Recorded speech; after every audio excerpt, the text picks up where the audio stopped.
दोस्तों स्टडी 91 के online platform में आप सभी का बहुत बहुत स्वागत है। दोस्तों आज आप सभी के समक्ष बीपीएससी ट्री 4.0 परीक्षा को ध्यान में रखते हुए ऑल इंडिया एग्जाम को भी ध्यान में रखते हुए दोस्तों हिंदी के सवालों को लेकर हाजिर हूं और अपनी क्लास में हिंदी आल चैप्टर पर हम चर्चा करने वाले हैं। लगभग सभी चैप्टर हिंदी के दोस्तों यहां शामिल हैं, चाहे आपको रस से सवाल मिलेंगे, छंद, संधि, समास, अलंकार, पर्यायवाची, उपसर्ग, प्रत्यय, साहित्य स्पेशल क्लास। साहित्य के तो भर भर के सवाल मैंने दिए हैं। इसी तरह से काल, लिंग, वचन, कारक, मुहावरा, लोकोक्तियां, वाक्यांश के लिए एक शब्द, इन सभी चैप्टर से दोस्तों आज हम लोग सवाल देखने वाले हैं। देखें आपकी तैयारी कितनी बेहतर हो पाई है। आप में से कोई भी बच्चा अगर बीपीएससी की तैयारी कर रहा है तो चाहे वो मिडिल का पेपर देना हो, चाहे पीआरटी देना हो, चाहे टीजीटी, पीजीटी कुछ भी देना हो, दोस्तों आप सभी के लिए ये क्लास इंपॉर्टेंट है। एक हमने स्पेशल बैच भी बना रखा है। बैच आप दो कंडीशन में ज्वाइन कीजिएगा। पहली बात कि डेमो फ्री है तो डेमो एक बार देख लीजिए।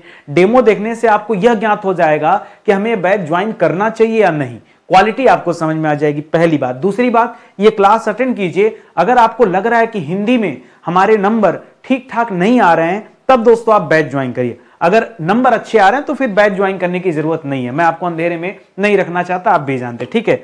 लेकिन ये कैसे डिसाइड होगा कि सर हमारा नंबर अच्छा आ भी रहा है या नहीं। देखिए मैं बहुत कठिन सवाल नहीं लिया हूं, आप विश्वास कीजिए, बहुत नॉर्मल सवाल लिया हूं। 30 सवाल है मेरे पास। 30 में से एक काम करते हैं ना, अगर आप 25 से ज्यादा पा लेना तो ये मानना कि बैच की कोई जरूरत नहीं है। अगर 20 से ज्यादा रहो, 25 से कम रहो तो ये देखना कि हो सकता है कि आपको ज्वाइन भी करना पड़े या न भी ज्वाइन करें। लेकिन यदि किसी कारणवश आप 20 से कम सवालों का उत्तर दे पाते हैं तब तो दोस्तों बैच आपके लिए कंपलसरी है, जरूर आप ज्वाइन कीजिएगा, नहीं तो फिर गड़बड़ होगा, ठीक है। अब आइए क्लास देखिए, आपको खुद ब खुद समझ में आएगा। एक निवेदन आपसे हाथ जोड़कर रहेगा, ठीक है। देखिए शिक्षक मैं हूं, पढ़ाने वाला मैं हूं, पढ़ने वाले आप हैं, लेकिन फिर से मुझे हाथ जोड़ना पड़ रहा है। दोस्तों कॉपी कलम लेके बैठिए। मैं बार बार आपसे बोल रहा हूं, आपके हित के लिए बोल रहा हूं यार, मेरा उसमें क्या फायदा। बैच लेना हो नहीं लेना हो सब आपकी मर्जी है, लेकिन कॉपी कलम तो लेके बैठ सकते हो। सर क्या करना है कॉपी कलम का? करना ही है दोस्तों कि सवाल है आप हल करो।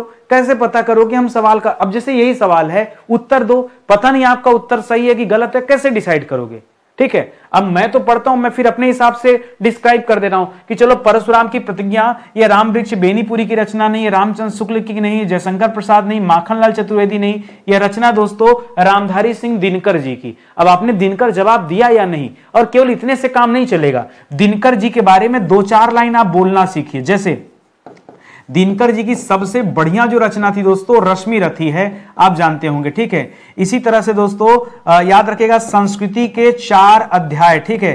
संस्कृति के 4 अध्याय, ठीक है। यह भी दोस्तों किसकी रचना है? यह भी इन्हीं की रचना है। इसी तरह से दोस्तों, ठीक है, एक रचना इनकी बहुत पॉपुलर है, कुरुक्षेत्र। क्या नाम है दोस्तों? कुरुक्षेत्र, ठीक है। ये सब सुना होगा आपने ना। रश्मि रथी का दोस्तों कई सारा सर्ग आया था, प्रथम, द्वितीय, तृतीय सर्ग। उसी में दोस्तों कृष्ण जी ने जो पांडवों को लेकर के दोस्तों महाभारत रोकने का प्रयास करते हैं वो दोस्तों इसी में आपको देखने को मिलता है। बाकी उर्वशी हो गया और रचना। इसी तरह से दोस्तों कम से कम जब किसी राइटर के बारे में आप पढ़िए ना तो आप 3, 4, 5 रचनाओं के बारे में हमेशा बोलने की एक आदत डालिए। उससे क्या फायदा मिलेगा कि एक सवाल के साथ 4 सवाल और आपके तैयार होंगे, ठीक है। चाहे जो आपके दिमाग में आता हो, लेकिन मान के चलिए कि हमें 4-5 जो है यहां पे जवाब देना ही देना है। इसी तरह का रहा है नौलखा हार। यह आपके लिए बिल्कुल नया सवाल होगा और एक्सीडेंटल सवाल है। मुझे पता है इसका जवाब देने में आप असमर्थ होंगे, ठीक है, क्योंकि जनरली यह सवाल अपने आप में बड़ा डिफिकल्ट है। नौलखा हार करमंडन मिश्रा की रचना है, बिल्कुल भी नहीं। महादेवी वर्मा बिल्कुल भी नहीं। फणीश्वर नाथ रेणु बिल्कुल भी नहीं। मैथिली शरण भी नहीं। यह रचना है देवकी नंदन खत्री जी का। क्या बात करें, चंद्रकांता वाले, हाँ चंद्रकांता वाले। चलो कम से कम आपको चंद्रकांता ही याद है, ठीक है। चंद्रकांता, क्रूर सिंह वाली हम लोग वो जो सीन देखते तो इसी में आता था, ठीक है, चंद्रकांता। पिछली क्लास में हमने इनके बारे में और भी बहुत कुछ बताया था, तो याद रखेगा। एक रचना इनका दोस्तों कटोरा भर, ठीक है। क्या रचना? याद रखेगा, कटोरा भर। क्या कटोरा भर? भूतनाथ। अरे सर क्या मजाक कर रहे हैं, नहीं मजाक नहीं दोस्तों, याद करने का तरीका होता है। कटोरा भर भूतनाथ। इसी तरह से एक और लिखिएगा, मोदी जी के नाम पर है, नरेंद्र मोहिनी। क्या नाम दोस्तों?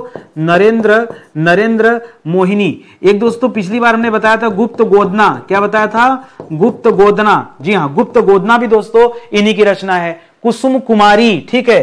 कौन सी रचना है दोस्तों इनकी? कुसुम कुमारी। तो ये 2-4 रचनाओं का नाम याद रखिए। क्या है ना, जो आपके कॉम्पिटिटर है ना वो चंद्रकांता तक ही जानते हैं, लेकिन आपको चंद्रकांता से कदम आगे बढ़ना पड़ेगा और 2-4 सवाल याद रखना पड़ेगा, क्योंकि परीक्षा की कोई गारंटी नहीं कि आपसे क्या पूछ ले। आज तो चलो नौलखा हार पूछा है, कल कुछ और भी पूछ सकता है, ठीक है। और आ जाइए, एक रचना है अम्बपाली। कई जगह पे दोस्तों अम्बपाली को आपको एक नाम मिलेगा आम्रपाली। क्या मिलेगा दोस्तों? आम्रपाली। लेकिन सही बताऊं, आम्रपाली गलत है, अम्बपाली दोस्तों सही है, ठीक है। कई वेबसाइट जब आप सर्च करेंगे तो अम्बपाली इसका नाम ना मिल करके आम्रपाली नाम मिलेगा, लेकिन अम्बपाली दोस्तों सही है, आम्रपाली नहीं, ठीक है। किसकी रचना है? सूरदास जी की बिल्कुल नहीं, तुलसीदास जी भी नहीं, जायसी भी नहीं, विद्यापति भी नहीं। यह रचना दोस्तों राम वृक्ष बेनीपुरी जी की। किसकी रचना दोस्तों? राम वृक्ष बेनीपुरी, जिनका जन्म दोस्तों बिहार की धरती पर हुआ था। ये मैं जितने राइटर आपको बता रहा हूं, ये सभी, चाहे दिनकर जी की बात कर लीजिए, सब के सब राइटर दोस्तों आपके सामने जो मैं दे रहा हूं, ये बिहार की धरती से संबंध रखते हैं। इसीलिए दोस्तों ये बिहार स्पेशल में मैं आपको स्पेशली इन्हीं राइटरों से संबंधित चीजें बता रहा हूं, ठीक है। आइए, लास्ट टाइम भी दोस्तों इनके बारे में हम लोगों ने पढ़ा था, ठीक है। एक रचना था दोस्तों गेहूं और गुलाब, याद आया आपको? गेहूं, हाँ सर, एक ये था। और क्या था दोस्तों? याद रखेगा, दीवार जंजीरें, दीवार और जंजीरें ना, दीवार और जंजीरें, ठीक है, दीवार और जंजीरें, ठीक है।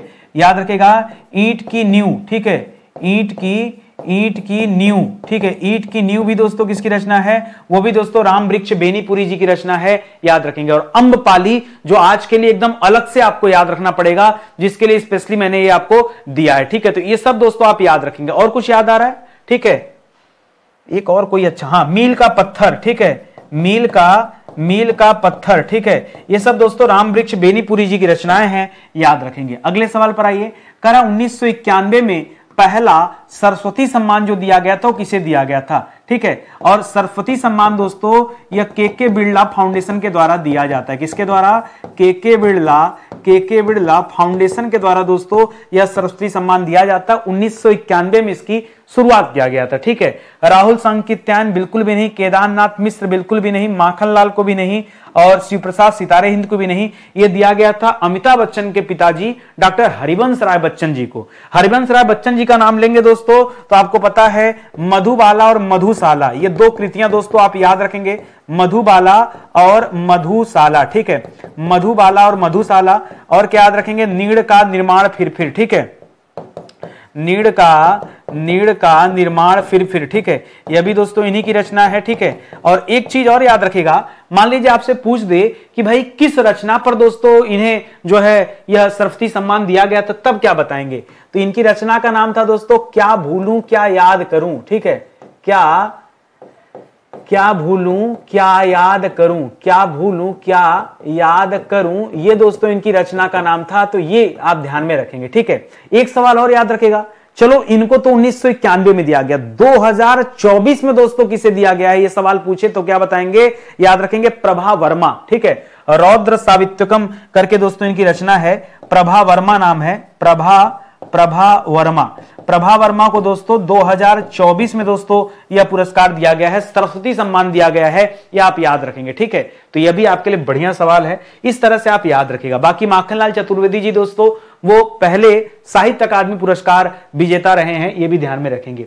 कारण मानस के हंस, बहुत बढ़िया सवाल है, मानस के हंस, ठीक है। मानस के हंस दोस्तों किसकी रचना है? विद्यापति जी की नहीं, ये तो मैथिली वाली है ना, मैथिली भाषा के, इन्हें मैथिल कोकिली कहा जाता है। क्या कहा जाता है? इन्हें मैथिल कोकिला, क्या कहा? मैथिल कोकिल कहा जाता है, मैथिल कोकिल कहा जाता है, याद रखेंगे। मंडन मिश्रा नहीं दोस्तों, धर्मवीर भारती नहीं, यहां अमृतलाल नागर हो जाएगा आपका सही जवाब। जी हाँ, अमृतलाल नागर की रचना का नाम क्या है? मानस के हंस, ठीक है। एक और रचना पढ़ते हैं, लहरों के राजहंस, वो छोड़िए, मानस के हंस दोस्तों आपसे पूछे तो अमृतलाल नागर जी का नाम बताइएगा, ये अच्छा सवाल हो जाएगा, ठीक है। एक और लिखिएगा दोस्तों, इनकी एक रचना है दोस्तों एटम, ठीक है, ठीक है।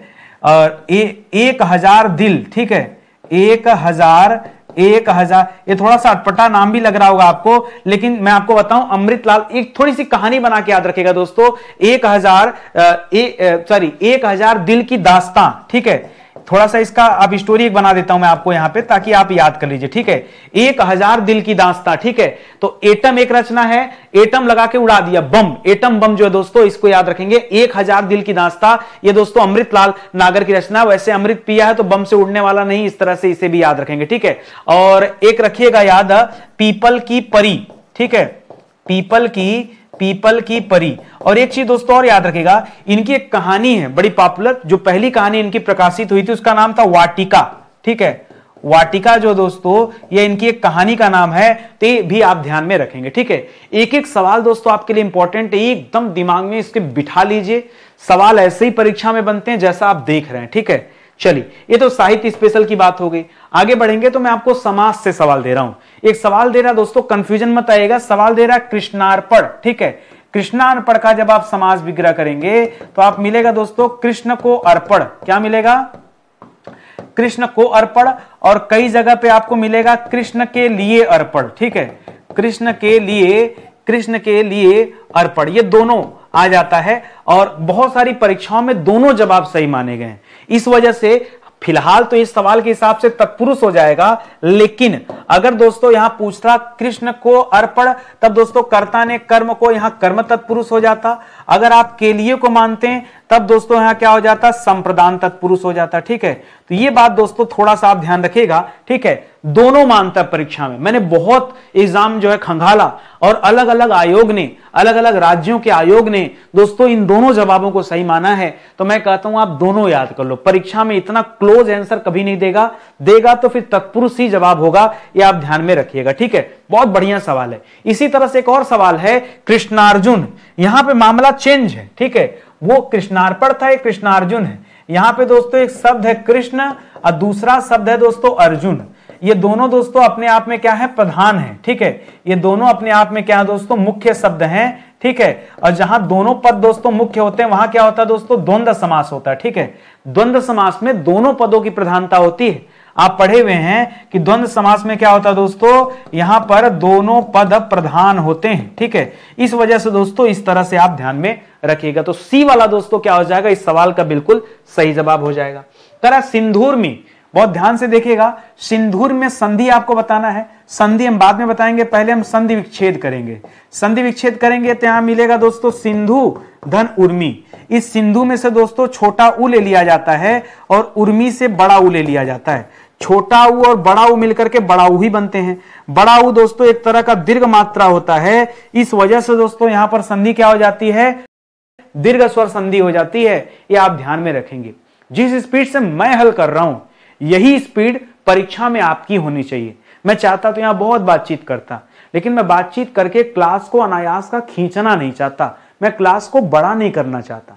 मैं चाहता हूं बस इसी स्पीड से अगर आपने पढ़ना सीख लिया, समझना सीख लिया, जैसे मैं पढ़ाऊंगा भाई, मैं जिस स्पीड से चलूंगा मेरे बच्चे भी उसी स्पीड से चलेंगे ना। तो अगर मैं शुरू में आपकी स्पीड का ध्यान रखूंगा तो आपकी भी स्पीड परीक्षा में बनी रहेगी। आगे देखिए, करा समुद्रोर्मी, ठीक है। समुद्रोर्मी में संधि कौन सी? उसी के जैसा सवाल है, लेकिन यहां मामला अलग है। यहां पे शब्द है समुद्र धन उर्मी। समुद्र में से दोस्तों अ निकल कर आता है, उर्मी में से उ निकल कर आता है। अ और उ मिलकर दोस्तों ओ हो जाता है। तो ध्यान दीजिएगा, ओ मात्रा कहां आता है? चाहे ए आ जाए, चाहे ओ आ जाए, चाहे अर आ जाए, ये तीन शब्द जहां दिखते हैं फिर जवाब क्या होता है दोस्तों? गुण स्वर संधि होता है। देखिए कितना क्लोज आंसर है। वहां सिंधुर में लिखा था, वहां क्या लिखा था? वहां लिखा था सिंधुर में, ठीक है। तब दोस्तों आपने कहा दीर्घ संधि है, ठीक है। और यहां लिखा समुद्रोर्मी, ठीक है, तो आप करें गुण संधि है। अब जो बच्चा इतना क्लोजली पढ़ा होगा, इतना विधिवत पढ़ा होगा, वही दोस्तों जवाब दे पाएगा, वरना परीक्षा के टाइम ना आपका दिमाग जो है फेल हो जाएगा। तो थोड़ा सा अलर्ट होकर आप जवाब दीजिए। अगला सवाल करा उसकी मुस्कान में छुपा सुख। आहा सर, ये तो गर्लफ्रेंड की याद दिला दिया आपने, ठीक है। याद करो भाई, याद करो। हम तो कह रहे हैं याद करो गर्लफ्रेंड को, उसी बहाने एक सवाल तैयार हो जाएगा। सुनिए क्या लिखा है, उसकी मुस्कान में छुपा सुख। वो मुस्कुराती है ना, सारा दर्द दूर हो जाता है। वाह वाह, पेन किलर है वो। हाँ क्या है? आपके लिए पेन किलर होगी, पैरासिटामोल। करा उसकी मुस्कान में छुपा सुख, जैसे कि सर्दी की सुबह की ताजगी हर किसी को खुश कर देता है। अरे बस कर भाई, कितना तारीफ कर रहा है। एक्चुअली में यहां अलंकार पूछा है। समस्या होती है कि आप अलंकार पहचान नहीं पाते। आज मैं एक काम करता हूं, आपको विधिवत दो अलंकार में समझाता हूं। एक अलंकार उपमा। उपमा ने होता है किसी की उपमा देना। उपमा मतलब होता है समानता, ठीक है। जब आप किसी समानता दिखाते हैं तो सा, सी, से, सम, समान, सरिस इस तरह का शब्द यूज करते हैं। जैसे मैं कहूं पी पर पात सरिस मंडोला, पीपल के पत्ते के समान मंडोला, ठीक है। जब समानता दर्शाई जाए, समानता, तब दोस्तों क्या होता है उपमा अलंकार, लेकिन यहां समानता से लेना देना नहीं है। और जब कभी दो अलग अलग चीजों को एक कर दिया जाए, और यहां क्या करा देखिए, करा उसकी मुस्कान में जो सुख छिपा है, मुस्कान यार कैसा सुख है बताओ कि देखने से दुख दर्द दूर हो जा रहा, ताजगी आज संभव है, ठीक है। लेकिन भाव ऐसा है, ठीक है, जहां उपमेय उपमान एक हो जाए, ठीक है, वहां पर दोस्तों हमेशा क्या हो जाता है, वहां रूपक अलंकार होता है। ये रूपक अलंकार का भेद है, ठीक है। और इसके लिए आप याद रखेंगे एक लाइन की बात, जहां उपमान और उपमेय, ठीक है, क्या हो जाए दोस्तों, एक हो जाए, क्या हो जाए दोस्तों, एक हो जाए, ठीक है। वहां पर दोस्तों क्योंकि लिखा है उसकी मुस्कान में छुपा सुख, उसी मुस्कान के भीतर दोस्तों उसका सुख छिपा हुआ है, कोई अंतर नहीं दिख रहा आपको, इसी वजह से दोस्तों ऐसा आप कह रहे हैं, ठीक है। तो रूपक अलंकार आपका जवाब हो जाएगा। करा अकिंचित कर, ये किंचित कर है दोस्तों, यहां बिंदी लगा हुआ, ठीक है। करा अकिंचित कर का अर्थ क्या होता है, अकिंचित कर, ठीक है। करा यदा कदा, बिल्कुल भी नहीं, ठीक है। यदा कदा का मतलब होता है, क्या होता है दोस्तों, जब कब, ठीक है। क्या होता है दोस्तों, मतलब समझिएगा, जब कब, और ध्यान दीजिएगा कब का मतलब, ये जो कब शब्द लिखा है ना, क लिखा रहा है तो क से कदा करिएगा, ज को पहले यह कहा जाता तो यदा करिएगा, यदा कदा, इसका अर्थ समझिएगा। कभी कभी परीक्षा में इसको उल्टा करके दे देता है, ठीक है, तो इसको आप संभालिएगा थोड़ा सा। यहां चमत्कार, निश्चय सब गलत जवाब है, अर्थहीन हो जाएगा, ठीक है। अकिंचितकर जो शब्द दिया है यह बहुत कठिन शब्द है, ठीक है। इसका मतलब क्या होता है दोस्तों, इसका मतलब होता है अर्थहीन। क्या होता है दोस्तों, जिस बात का कोई अर्थ न हो, अर्थहीन, या फिर इसी को क्या कह सकते हैं, निरर्थक, निरर्थक, ठीक है, ऐसे लिखेंगे निरर्थक, ठीक है। तो ये सब दोस्तों इसका अर्थ होता है, ठीक है। बी वाला ही आपका दोस्तों सही जवाब हो जाएगा। करा खेचर किसका पर्यायवाची, खेचर, ठीक है। खेचर दोस्तों किसका पर्यायवाची है, तो याद रखिएगा पक्षी का है, आकाश का नहीं। गधा, आकाश को दोस्तों नभ कहा जाता है, और याद रखिएगा गधा तो बिल्कुल भी नहीं, खेवैया भी नहीं, यहां खेचर पक्षी का हो जाएगा। पक्षी को और क्या कहते हैं दोस्तों, सर पक्षी को चिड़िया कहते हैं, पक्षी को परिंदा कहते हैं। अच्छा मैं इतना बेवकूफ तो ही नहीं कि मैं आपसे ऐसा ऐसा सवाल पूछूं, खतरनाक बताओ कुछ। पक्षी को सर पतंग कहते हैं, खग कहते हैं, विहग कहते हैं, खेचर कहते हैं, नभचर कहते हैं। क्या कहते हैं, खेचर, नभचर, नभ में उड़ने वाला नभचर, ये सब दोस्तों नाम किसका होता है, सब पक्षी का नाम है, ठीक है। शकुंत कहते हैं, क्या कहते हैं, शकुंत। यहां सर ये शकुंत, शकुंतला नहीं शकुंत कहते हैं, ठीक है। अंडज कहते हैं क्योंकि उनका जन्म दोस्तों अंडे से होता है, इसलिए उन्हें क्या कहते हैं, अंडज भी कहते हैं। उन्हें दोस्तों द्विज भी कहा जाता है, पक्षी के लिए एक शब्द द्विज भी दोस्तों यूज किया जाता है, ठीक है। तो ये सब दोस्तों पक्षी का पर्यायवाची हो जाएगा, इसे आप ध्यान में रखिएगा। और आगे बढ़िए, करा उद्धरण चिन्ह पहचानिए क्या है, ठीक है। उद्धरण चिन्ह, ये जो चिन्ह देख रहा दोस्तों ऐसे, ये तो दोस्तों विवरण के लिए होता है। किसके लिए होता है, ये एक्सप्लेन करने के लिए होता है, तो एक तरह से यह विवरण चिन्ह के अंतर्गत आता है। ये जो देख रहे हैं दोस्तों इसे हंस पाद कहते हैं, ठीक है। हंस पाद, यह दोस्तों त्रुटि से संबंधित होता है, कहीं कुछ मिस्टेक है उसे नोट करने के लिए, ठीक है। ये दोस्तों ये वाला जो चिन्ह देख रहे हैं ऐसे, ठीक है, यह अंत दिखाता है, किसी की समाप्ति बोधक, ठीक है। यह क्या होता है दोस्तों, यह समाप्ति बोधक होता है। जो डॉट डॉट डॉट होता है दोस्तों इसको रिक्त स्थान बोलते हैं, क्या बोलते हैं, रिक्त स्थान, ठीक है। यहां कुछ फिल करना आपको। और ये जो चिन्ह दिया दोस्तों इसे कहते हैं उद्धरण। उद्धरण में दो होता है, एक होता है इकहरा और एक होता है दुहरा, ठीक है। इकहरा और दुहरा मतलब सिंगल इन्वर्टेड कामा और डबल इन्वर्टेड कामा, ठीक है, इस तरह से होता है। तो यहां पर ऑप्शन नंबर ई दोस्तों जो दिया है ये आपका बिल्कुल सही जवाब हो जाएगा इस सवाल का, ठीक है। आइए और आगे देखिए, कर अशुद्ध विकल्प का चुनाव कीजिए, जो गलत है वो आपको चुनना है। और अनेक शब्दों के लिए एक शब्द से संबंधित सवाल है।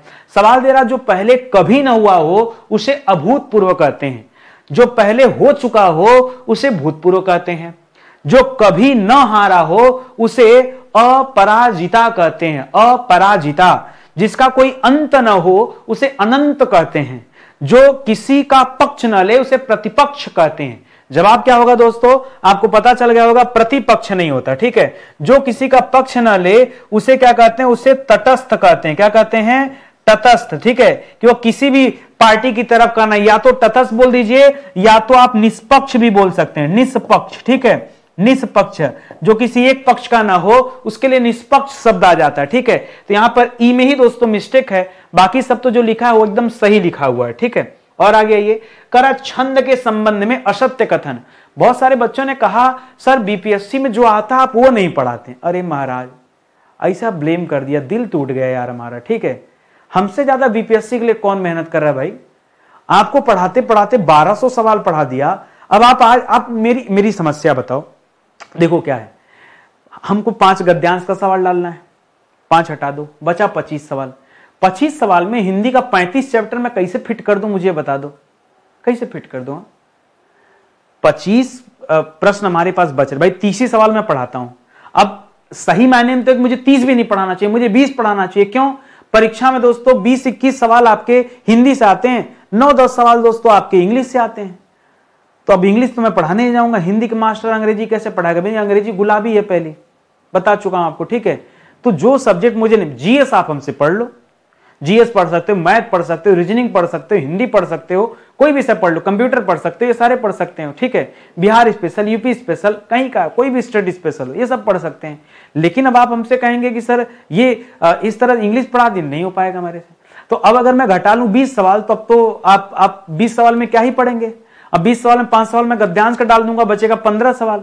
तो मैं तो खुद ही एक्स्ट्रा लेके पढ़ा रहा हूं कि नहीं, चलो 30 सवाल कर देता हूं। 30 में से दोस्तों 5 सवाल आपका, और कई बच्चा सोचेगा सर 30 का है, 40 कर दीजिए बढ़ाई।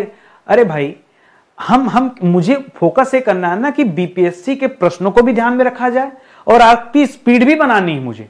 परीक्षा में आए 20 सवाल, मैं आपको पढ़ाऊं 50 सवाल, क्या मतलब है फिर? तब नौटंकी करने का जरूरत, तब यहां बीपीएससी लिखने का जरूरत है यहाँ। ठीक है, तो मैं तो वैसे भी दोस्तों 10 सवाल एक्स्ट्रा पढ़ा रहा हूं। अब 5 सवाल गद्यांश का काटने के बाद बचता है 25। अब 25 में से अगर हर चैप्टर से मैं एक एक सवाल ले लेता हूं, ठीक है, तो 25 से 25 ही चैप्टर तो टच कर पाऊंगा, और हिंदी में कुल मिलाकर 35 चैप्टर बन जाता है। तो भैया कुछ चैप्टर मुझे छोड़ना पड़ेगा। अब देखिए, जैसे विराम चिन्ह, बहुत दिन बाद हम लोग सवाल हल कर रहे हैं विराम चिन्ह से। वर्णमाला, शुरू में आप रहे देखे होंगे तो खूब मैंने वर्णमाला के सवाल कराए। कुछ बचा वर्णमाला में? नहीं बचा ना। खूब अल्प प्राण, महाप्राण और जितना भी घोष, अघोष और कंठस्थ और तालव्य सब आपने पढ़ लिया। कुछ बचा? ठीक है, सब कुछ पढ़ाया गया। अब धीरे धीरे दोस्तों एक एक चैप्टर पे आगे बढ़ रहे हैं, तो कुछ ना कुछ नया पुराना करना पड़ेगा ना। और ऐसा नहीं कि छंद के सवाल हमने नहीं देखा, छंद ने आपको कई बार बताया, बीच बीच में डालता रहता हूं छंद के सवाल। लीजिए आज एक अच्छा सवाल दिया हूं, हालत आपकी खराब होगी, एक सिंगल बच्चा सही जवाब नहीं दे पाएगा। गुस्से में डाला हूं, ठीक है, गुस्से में डाला हूं इस सवाल को। चलो, गुस्सा भी आपके लिए फायदेमंद ही है। इतना आप जान गए ना, तो जान लो छंद में बहुत बड़ी बात आप जान गए। देखिए क्या लिखा है, करा जो कथन असत्य है वही पहचानना आपको। ठीक है, करा ह्रस्व। देखिए जब आप छंद पढ़ते हैं तो छंद में 2 मात्राएं होती हैं। जो मात्राएं यहां देखी गई हैं वो 2 मात्राएं होती हैं। एक जो सिंगल मात्रा होता है जिसे एक मात्रिक कहते हैं, एक मात्रिक कहते हैं, जिसमें एक मात्रा का समय लगता है, इसे लघु कहा जाता है। जो जिसमें 2 मात्रा का समय लगता है, द्विमात्रिक। ठीक है, द्विमात्रिक जिसमें 2 मात्रा का समय लगता है उसे दोस्तों दीर्घ कहा जाता है। दीर्घ, दीर्घ का सिंबल ये यस टाइप का और एक मात्रिक का ऐसे आई टाइप का। ठीक है, कर ह्रस्व मात्राओं से युक्त सभी वर्ड क्या होते हैं? लघु होते हैं। जहां जहां ह्रस्व मात्रा होगा वो सब दोस्तों लघु माना जाता है। जैसे मैं दोस्तों अभी मान लीजिए लिख दिया नितिन, क्या लिख दिया? नितिन। अब नितिन को दोस्तों जब मात्रा देखें, छोटी की मात्रा है तो हरस, त पे छोटी की मात्रा हरस, और न तो दोस्तों ऐसे भी एक ही मात्रा में, तो ऐसे नितिन लिखा जाएगा। 3 डंडी खींच दिया, नितिन हो गया। ठीक है, लेकिन अगर मुझे यही 3 लिखना हो, 3 खाली 3 लिखना हो, त पे बड़ी तो इसको 2 मात्रा पढ़ा जाएगा, और न को 1 मात्रा पढ़ा जाएगा, तो इस तरह से लिखा जाएगा। ठीक है, ऐसे टेक्निक होता है। तो ये सही लिखा हुआ है। दूसरा दे रहा है कि दीर्घ मात्रा से युक्त जो वर्ड होते हैं दीर्घ माने जाते हैं। देखिए यहां दीर्घ मात्रा, तो दीर्घ हमने मान लिया। करा चंद्र बिंदु वाले वर्ड जो होते हैं दीर्घ माने जाते हैं ना। जो चंद्र बिंदु वाले वर्ड होते हैं उनको हमेशा ह्रस्व मानते हैं। क्या मानते हैं दोस्तों? इनको हमेशा ह्रस्व माना जाता है। ये आप ध्यान रखें, कहीं भी चंद्र बिंदु, जैसे दोस्तों आ गया गांव, क्या आ गया? गांव, तो दोस्तों इसको हम ह्रस्व मानेंगे। ठीक है, और वह को भी दोस्तों ह्रस्व मानेंगे, ऐसे लिखा जाएगा कहीं भी चंद्र बिंदु। लेकिन कहीं पर बिंदी आ गया, अनुस्वार, अंग, अगर यहीं पे क्या आ गया दोस्तों, लिख गया अंग, तो अनुस्वार वाले को हम क्या मानते हैं, ठीक है, यहां पर इसको दीर्घ मानते हैं और ग को दोस्तों हम एक ही मानते हैं, ऐसे लिखा जाएगा। यही दोस्तों पहचान होता है। तो नीचे वाला सही है। विसर्ग वाले दोस्तों दीर्घ माने जाते हैं। जैसे मान लीजिए हमने कह दिया प्रातः, क्या लिख दिया, प्रातः, तो प्रा को दोस्तों हम डबल मानते हैं, त को दोस्तों हम डबल, यहां विसर्ग दिया इसे डबल डबल मानेंगे, ऐसे लिखा जाएगा। तो ये दोस्तों पहचान होता है, ये आप ध्यान दीजिएगा। जो बच्चा इतना क्लोजली नहीं पढ़ेगा वो कभी भी दोस्तों छंद को नहीं समझ पाएगा। मैं तो हमेशा छंद में कभी मात्रा गिनने का प्रयास नहीं करता हूं, परीक्षा में दोस्तों कभी कभी मात्रा भी गिनने के लिए आ जाता है, ठीक है, अगर पेपर टफ बनेगा तो इस बात का ध्यान रखेंगे। करा आचार्य देव ने किस भाव को 34वां संचारी भाव का है, बवाल है इसमें। मैं आपको बताना चाहूंगा दोस्तों, ये जो संचारी भाव होता है, आप न केवल अस्थाई भाव पढ़ के रह जाते हैं। अस्थाई भाव, भरत मुनि ने कहा 8, हम 8 मानेंगे, कहे 9 नहीं मानोगे, शांत रस नहीं होता है, ठीक है, तो उसमें दोस्तों अस्थाई भाव उसका निर्वेद होता है। हालांकि भरत मुनि नहीं मानते हैं, लेकिन और जो व्याकरणाचार्य हैं वो मानते हैं, ठीक है, तो वहां तो हमने पढ़ा। उसी तरह संचारी भाव में भी बवाल है। संचारी भाव में, ठीक है, जो मैक्सिमम व्याकरणाचार्य हैं वो 33 मानते हैं, ठीक है, जो व्याकरणाचार्य लोग हैं, मैक्सिमम मतलब अधिकतर लोग, ठीक है, क्या मानते हैं दोस्तों, 33 मानते हैं। लेकिन दोस्तों फिर भी आपसे 34वां पूछ रहा है। 33 मानते हैं जानते हुए भी आपसे 34वां पूछ रहा है। होते 33 हैं, पूछ 34वां रहा है। याद रखेगा छल को शामिल किया गया है, 34वें नंबर पे छल को शामिल किया गया है। और कौन इसे 34वां नंबर मानता है, तो आचार्य देव, ठीक है, या महाकवि देव इनका नाम है, देव, केवल यही है दोस्तों जो ये मानते हैं। बाकी एक महाराजा थे जसवंत सिंह, उनकी एक किताब आई थी दोस्तों, बहुत पॉपुलर किताब थी जिसे भारत भूषण कहा जाता था, उसमें भी दोस्तों 33 बताया गया है। बाकी भरत मुनि ने भी दोस्तों किताब लिखा, ठीक है, उसमें भी दोस्तों 33 बताया गया, तो हर जगह 33 मिलेगा। फिलहाल आप छल को मानिए जो यहां पर जवाब आपका है।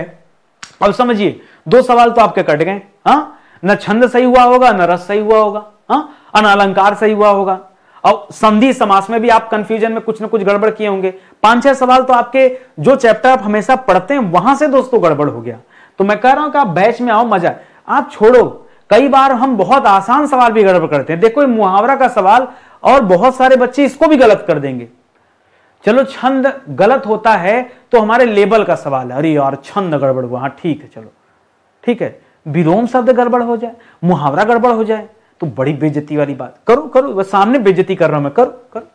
कह कलम तोड़ने का अर्थ क्या, बच्चा सोचेगा कलम तोड़ना, लगता गुस्सा आ गया है, फिर सोचेगा नहीं, फंसिया देते समय जो जज होते हैं कलमियां तोड़ देते हैं। अच्छा ठीक है, पता क्यों कलम तोड़ा जाता है, जज निब क्यों तोड़ देते हैं, वो ऐसा मानते हैं कि भविष्य में कभी इस तरह का अपराध ना हो, किसी को फांसी की सजा सुनाई जाए, इस वजह से दोस्तों उस निब को तोड़ दिया जाता। बस इतना सा कारण होता है, कभी पढ़िएगा तब आपको समझ में आएगा, ठीक है।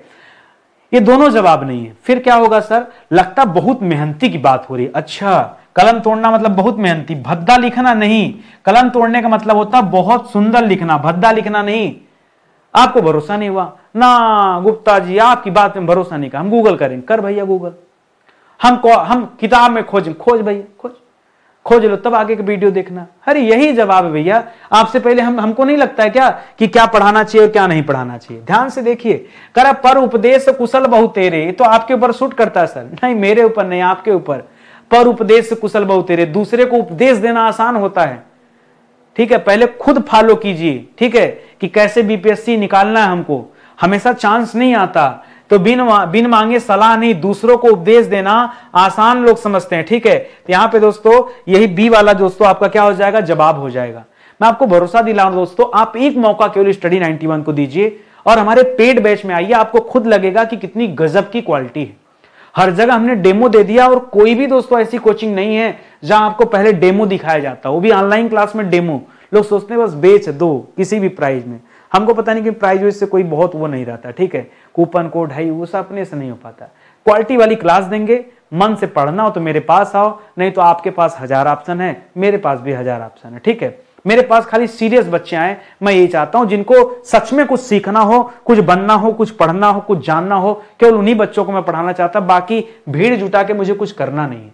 करा कौन सा स्त्रीलिंग शब्द है, समझाया था आपको। जब कभी ऐसा सवाल आए तो आपको करना क्या दोस्तों, एक तरफ दोस्तों पुल्लिंग लिखना है, दूसरी तरफ स्त्रीलिंग लिखना है, और इसी के साथ दोस्तों क्या कर लेना है, जैसे पुल्लिंग होगा तो अच्छा होगा या फिर मेरा होगा, ये शब्द जोड़िए, अपने आप आपको उत्तर मिल जाएगा। स्त्रीलिंग होगा तो अच्छी होगा या मेरी होगा, आप जोड़िए केवल। जैसे कह रहा है मेरा खानदान की मेरी खानदान, सब मेरा खानदान, मेरी खानदान तो गड़बड़ हो जाएगा। अगर आप मेरा मेरी लगाइए तो मेरा ही होगा ना। मेरा गुस्सा मेरी गुस्सा, आप कहेंगे सर मेरा गुस्सा, ठीक है, तो चलिए ये भी गड़बड़ हो गया। नीलम दोस्तों जो हाथ में पहना जाता रत्न है, ये नीलम जो है दोस्तों ये रत्न है, और सभी प्रकार के रत्न पुल्लिंग होते हैं। मेरी पंचायत मेरा पंचायत, ठीक है, लोग बोलते हैं मेरी पंचायत लेकिन मेरी नहीं होता दोस्तों, ये गड़बड़ है, ठीक है। होना क्या चाहिए मेरा, क्या होना चाहिए मेरा, क्या होना चाहिए दोस्तों, होना क्या चाहिए मेरा। पंचायत शब्द दोस्तों याद रखेगा ये पुल्लिंग का द्योतक है। संतान मेरी संतान, मेरा संतान नहीं दोस्तों, मेरी होना चाहिए, तो यहां पे हो जाएगा ये, ठीक है, ये पुल्लिंग नहीं आएगा। संतान शब्द दोस्तों स्त्रीलिंग शब्द है। बाकी पंचायत बोलने में जरूर आपको लग रहा होगा, कई बार होता है, यही नीलम के साथ आपको लग रहा है कि मेरी नीलम होना चाहिए, हाँ तेरी नीलम तू लेके जा, हम तो रत्न की बात कर रहे थे, तू लड़की के पीछे भाग गया। अरे रोक भाई अपने आप को। रत्न सभी प्रकार के जो रत्न होते हैं, ठीक है, वो क्या होते हैं, ज्यादातर पुल्लिंग में आते हैं, ठीक है, इसको ध्यान में रखेंगे।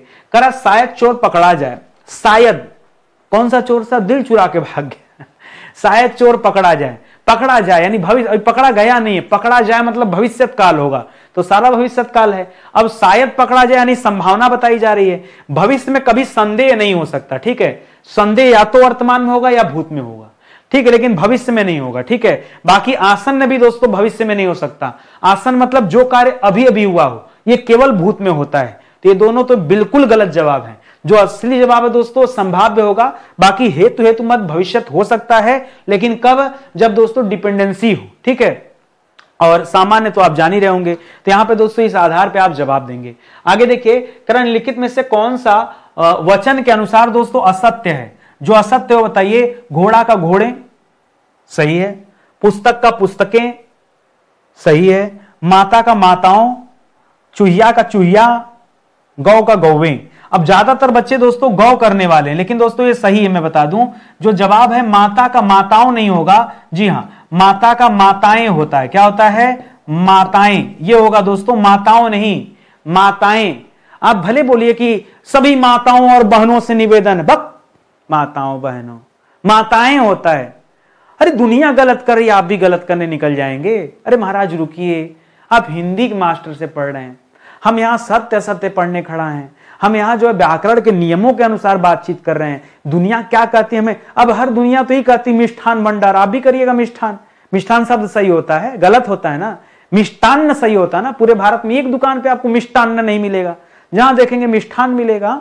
तो अब दुनिया क्या है, इससे आपको क्या जो सही है वो समझिए। करा सेना के जवान आ रहे हैं, इस वाक्य में कारक कौन सा है। सर हम रोज कारक का सवाल देखते हैं, रोज आप गलत का, हम आज नहीं बताएंगे, ठीक है, बताइए बताइए। जिस दिन आप सवाल छोड़ेंगे उसी दिन का सवाल आसान था। करा सेना के जवान, ठीक है, सेना के जवान, तो जवानों का संबंध बता रहे कुछ सेना के हैं, तो जहां संबंध बता रहा है तो क्या हो जाएगा, संबंध यहां पर कारक हो जाएगा, संबंध बोधक कारक, ठीक है। तो यहां ऑप्शन नंबर डी आपका सही जवाब था। हर बार आपको सवाल छोड़ने की जरूरत नहीं है। करा सम उपसर्ग से बना हुआ शब्द कौन सा नहीं है। आपको पता दोस्तों उपसर्ग हमेशा कहां लगता है, शब्द के प्रारंभ में लगता है। कहां पर, शब्द के प्रारंभ में लगता है। जैसे संस्कृत, संस्कृत का हो जाता है समधनकृत, क्या होता है दोस्तों, शम, यहां सम उपसर्ग होता है। संयम का दोस्तों होता है शम धन यम, क्या होता है दोस्तों, शम धन यम होता है, ठीक है, यहां भी होता है। संयोग का होता है समधन योग, क्या होता है, समधन योग। संतोष का होता है समधन तोष, क्या होता है, समधन तोष, इसी तरह से होता है। लेकिन सामान दोस्तों ये क्या है, ये मूल शब्द है, इसमें कोई भी वो सम नाम का कोई उपसर्ग नहीं है, तो कंफ्यूजन में मत रहिएगा, जवाब ठीक ढंग से दीजिएगा। कर आ प्रत्यय से बना हुआ शब्द कौन सा नहीं है बताइए। प्रत्यय हमेशा कहां लगता है, ये लगता है शब्द के अंत में। कहां लगता है, शब्द के अंत में लगता है। करा प्रत्यय, तो सूखा में दोस्तों आ प्रत्यय दिख ही रहा होगा, लास्ट में आ की मात्रा। झूला में भी दोस्तों आ प्रत्यय है, भूला में भी दोस्तों आ प्रत्यय है। युवा में आ प्रत्यय नहीं है, भटका में आ, भटकना, भटका में युवा दोस्तों मूल शब्द हो जाएगा, युवा में आ प्रत्यय नहीं है। क्या आ निकाल के यु आ जाएगा, युवा, तो यु नाम का कोई शब्द तो होता नहीं है भाई, मूल शब्द होना भी तो चाहिए। आगे देखिए, करा नीचे दिए गए वाक्यों को तार्किक क्रम में दोस्तों व्यवस्थित कीजिए। आइए करते हैं।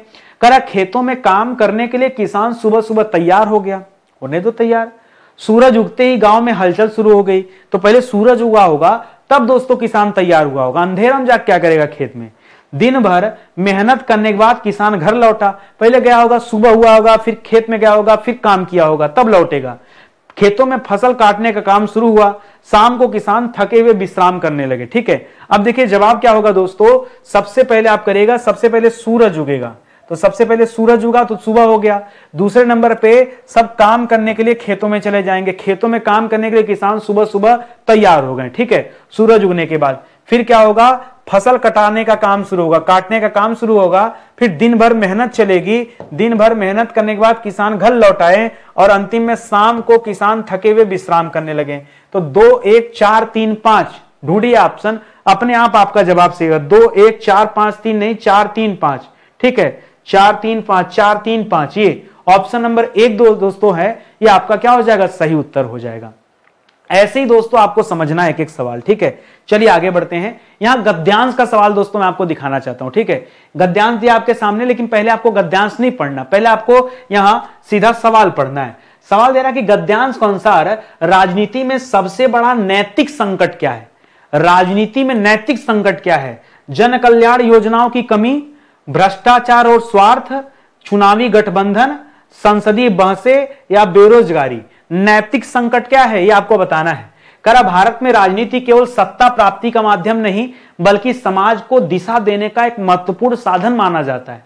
पिछले कुछ दशकों में राजनीति में नैतिकता का ह्रास हुआ है। ह्रास मतलब होता है कमी, नैतिकता का ह्रास यानी इथिकली दोस्तों लोग सही काम नहीं करते। एक पॉइंट यहां भरना आपको, और भ्रष्टाचार ने इसे क्या कर दिया है, बदनाम कर दिया है। ठीक है, किसने, किस तरह का? स्वार्थ और भ्रष्टाचार ने। क्या दोस्तों यहां भरा जाएगा, स्वार्थ और भ्रष्टाचार ने क्या कर दिया, इसे बदनाम कर दिया। चुनाव प्रचार के दौरान अक्सर उम्मीदवार व्यक्तिगत हमलों और किसका सहारा लेते हैं, ये तो आगे पता चलेगा। आइए देखते हैं। करा चुनाव प्रचार के दौरान उम्मीदवार क्या तरीका अपनाते हैं? जनहित योजनाओं को प्रस्तुत करते हैं ना, उनको जनहित से काम मतलब। करा व्यक्तिगत हमले और आरोप प्रत्यारोप, जैसे चुनाव आएगा देश कहां जा रहा समझ में नहीं आ रहा है भैया। मुझे लगता है ना एक मंच होना चाहिए, एक मंच पे जितने भी राजनीतिक दल हैं वो आ जाएं। आरोप प्रत्यारोप धरती का सबसे बेकार चीज होता है। मैं किसी से आरोप प्रत्यारोप नहीं करता यार। एक बात बताओ, ये साबित करने की क्या जरूरत है कि पीछे किसने क्या किया, बजाय इसके कि आप क्या करेंगे। जरूरी क्या है बताइए, जरूरी क्या है?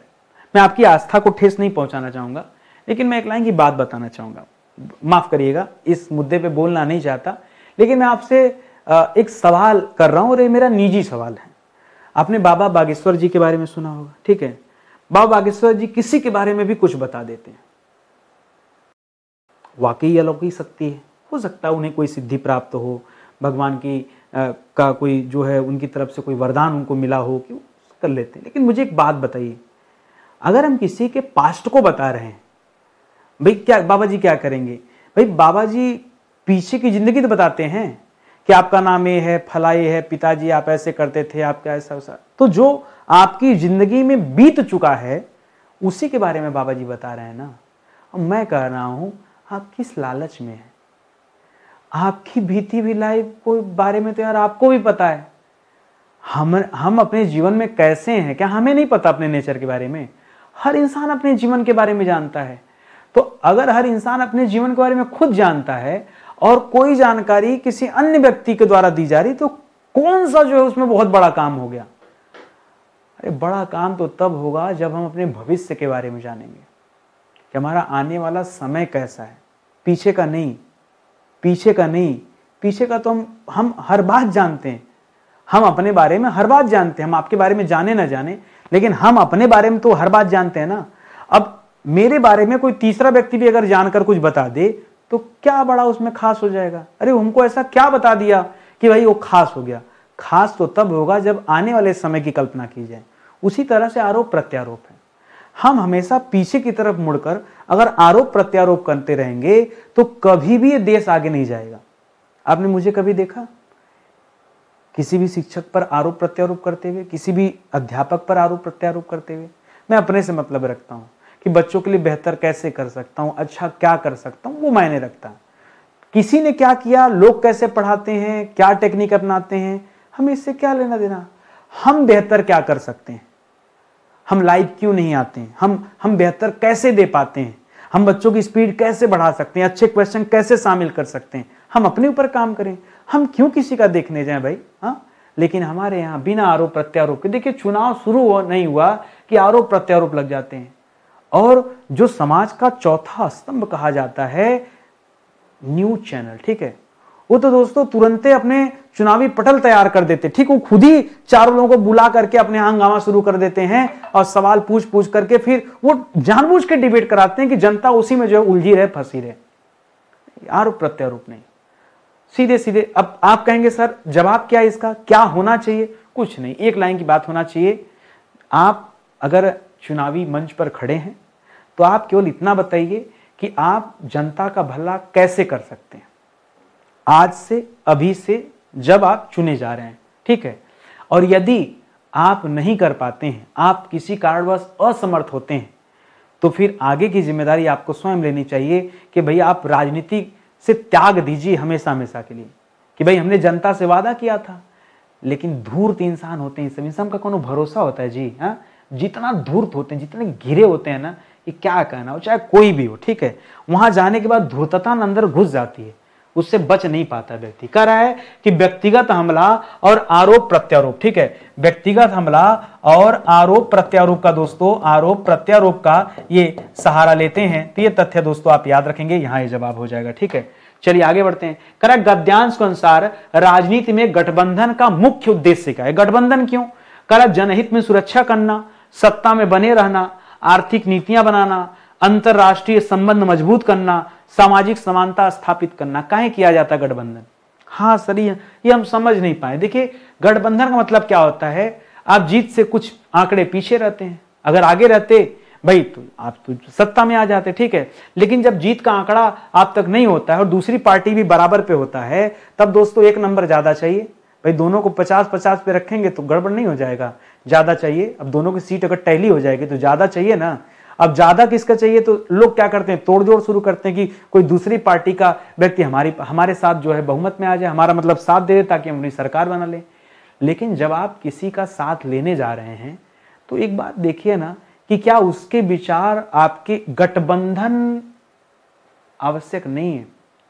लोग सत्ता में जाने के बाद गठबंधन तक जरूर जाते हैं, लेकिन मेरा अपना ऐसा मानना है कि हम गठबंधन कर किससे रहें।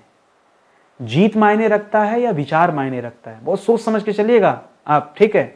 मैं इसीलिए आपको एक बहुत अच्छा गद्यांश दिया हूं आज का, और ये बहुत कुछ, देखिए हम पढ़ाई करते हैं, हम विद्यार्थी हैं, लेकिन राजनीतिक तथ्यों को भी हमें समझना पड़ेगा। देश हमारा है, देश को चलाना भी हमें है, हम दूर भी नहीं रह सकते और हम अंदर भी नहीं जा सकते, इसलिए हमें भावनाओं को समझना पड़ेगा। मैं आपके सामने दो रास्ते दूं कि आप बताइए क्या करेंगे।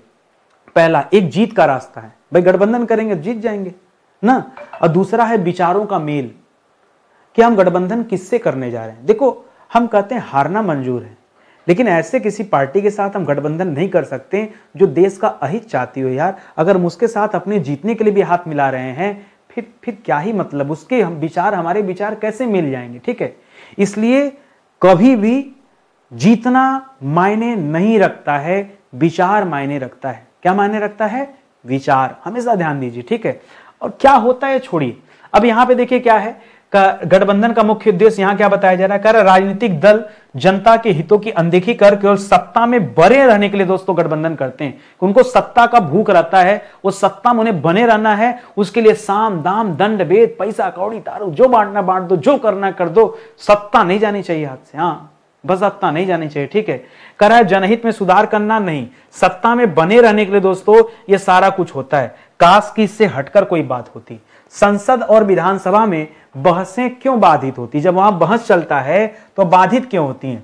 सदस्यों की अनुपस्थिति के कारण? ऐसा कुछ नहीं है। राजनीतिक दलों के आरोप प्रत्यारोप के कारण यह हो सकता है। संसदीय प्रक्रिया के जटिल होने के कारण, कानून बनाने में देरी, या जनता कहां विरोध करती? भाई जनता तो कभी कभार विरोध करती है सरकार की, जब कोई रूल कोई नियम जनता के ऊपर थोपा जाता जबरदस्ती, तब दोस्तों विरोध करती जनता। ठीक है, तो यहाँ पे जवाब क्या हो जाएगा दोस्तों, ऑप्शन नंबर बी है। ठीक है, और इसी में दोस्तों सारा टाइम 5 साल उनका कैसे बीत जाता है ईश्वर जाने, हमको तो 5 साल बिताने में बड़ा टाइम लगता है। ठीक है, उनका 5 साल हवा में बीत जाता है। ठीक है, आरोप प्रत्यारोप, ठीक है, पूरी जनता को उसी में उलझाए रहते हैं केवल आरोप प्रत्यारोप करके। ठीक है, अरे भैया आरोप प्रत्यारोप छोड़ो, काम करो ना, अपना एक एक दिन यूटिलाइज करो, तो वैसे भी आप सत्ता में। मुझे नहीं समझ में आता लोग सत्ता में बने रहने के लिए इधर उधर काम क्यों करते हैं।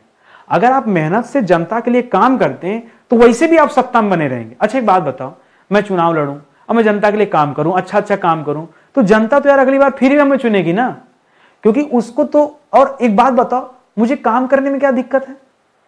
हाँ, अपने पैसे से काम करना है।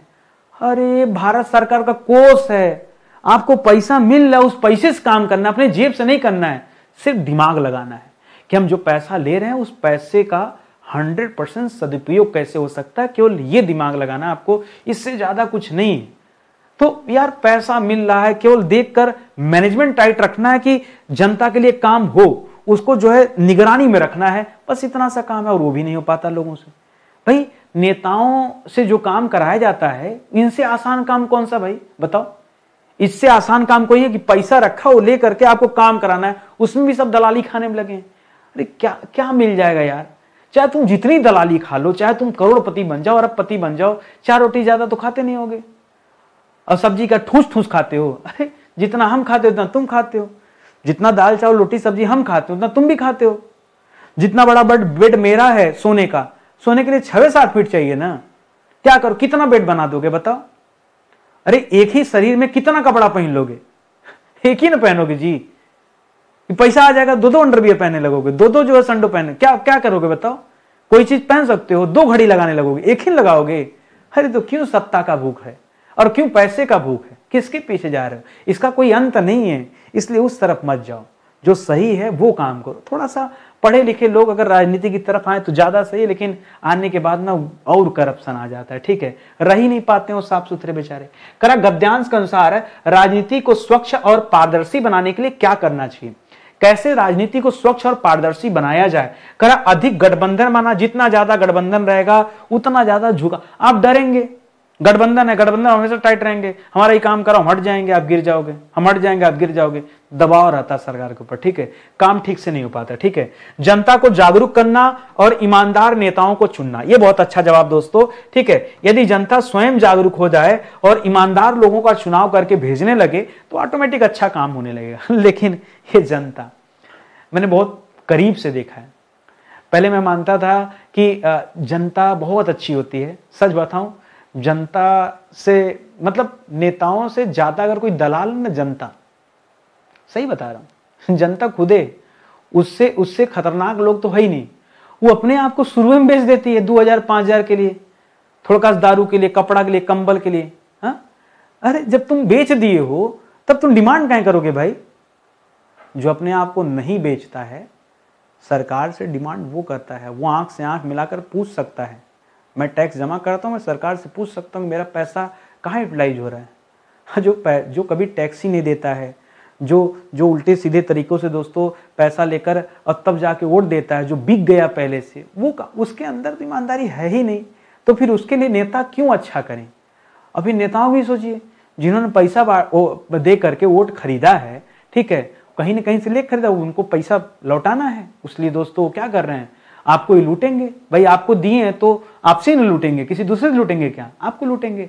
तो जनता से ज्यादा खतरनाक ना, कितना भी समझा लो ना, चुनाव आयोग कहते रह जाता है, सब समझाते रह जाते हैं, लेकिन जनता ना किसी की नहीं है। जनता बस वो कभी बिकना नहीं छोड़ सकती ना, आप कहिए कभी बिकना छोड़ दे जनता ना, कम हो सकता है, प्रतिशत कम हो सकता है, लेकिन बिकना नहीं छोड़ सकती। कब तक? जब तक सभी के सभी लोग शिक्षित ना हो जाएं, ठीक है, तब तक। और एक चीज और बताऊं, जब ज्यादा लोग शिक्षित हो जाते हैं, लोग चुनाव से, वोट से दूर चले जाते हैं ना, हमको वोट ही नहीं देना है, ये भी बड़ी समस्या है। मेरे साथ पहले ऐसा ही होता था। मैं मानता था मैं अपना वोट बर्बाद नहीं करूंगा, मैं वोट ही नहीं दूंगा। मैंने बहुत साल शुरुआत के 18 साल पूछते, लेकिन दोस्तों शुरुआत के 5-6 साल मैंने कभी वोट ही नहीं दिया। मैंने कहा मुझे मतलब योगदान नहीं देना है कि मैंने किसी गलत व्यक्ति का चुनाव कर लिया। लेकिन बाद में जब पढ़ा लिखा, संविधान समझ में आया, कि नहीं ये चीज़ें गलत है। आपको कोई नहीं पसंद है तो नोटा दबाइए, हाँ, लेकिन नोटा दबाने से भी काम नहीं चलता। आप कोशिश कीजिए जो ठीक ठाक उम्मीदवार हो उनका चुनाव कीजिए, या तो खुद राजनीति की तरफ आइए। लेकिन अब देखिए इसमें शिक्षक राजनीति की तरफ आ रहे हैं और जलने वाले जल रहे हैं, ठीक है, टांग खींचने वाले टांग खींचेंगे, उनको कौन रोकेगा भैया, संसार में ऐसे लोग भी तो पड़े हैं। चलिए आइए मुद्दे की बात करते हैं, आज बहुत इधर उधर की बातें हो गई। दोस्तों हिंदी की तो बात ठीक है, जीएस अगर आपको पढ़ना है तो मैंने कंप्लीट जीएस दोस्तों आपको पढ़ाया है, जिसमें एंशिएंट, मिडावल, मॉडर्न ये तीनों इतिहास आपको पढ़ा चुका हूं। 1 नंबर से 45 नंबर तक लेक्चर देखेंगे तो ये कंप्लीट हो जाएगा। सब फ्री में लेक्चर यूट्यूब पे अपलोड है, आप देख सकते हैं। 92 से 150 तक आएंगे तो यहाँ मॉडर्न हिस्ट्री कंप्लीट हो जाएगा। 151 से 230 तक पढ़ेंगे तो संविधान खत्म हो जाएगा। 231 से 330 तक आएंगे तो वर्ल्ड ज्योग्राफी समाप्त हो जाएगा। इंडियन ज्योग्राफी की क्लास अभी चल रही है और हम पहुंच चुके हैं दोस्तों अपने 415वें लेक्चर पे, और कुल 85 लेक्चर दोस्तों अब तक दिया जा चुका है, ठीक है। 85 केवल और केवल भारत के भूगोल में, ठीक है। तो आप आइए साथ में जुड़िए, हमारे तैयारी कीजिए। ये पूरी जीएस की क्लास है और हिंदी क्लास आप यहाँ से देख ही रहे हैं, और 12,000 सवाल दोस्तों अब तक मैं जीएस में पढ़ा चुका हूँ। तो अगर आप शुरू से सीरीज देखेंगे तो बहुत आनंद आएगा। रही बात डेमो की, तो एप्लीकेशन डाउनलोड कर लीजिए और क्लास वहां मिल जाएगी। डेमो देखिए, उसके बाद डिसाइड कीजिए कि क्लास लेनी है या नहीं, ठीक है। मिलते हैं अगले लेक्चर में, तब तक के लिए बहुत बहुत धन्यवाद आप सभी का। जय हिंद, जय Bharat, thank you so much.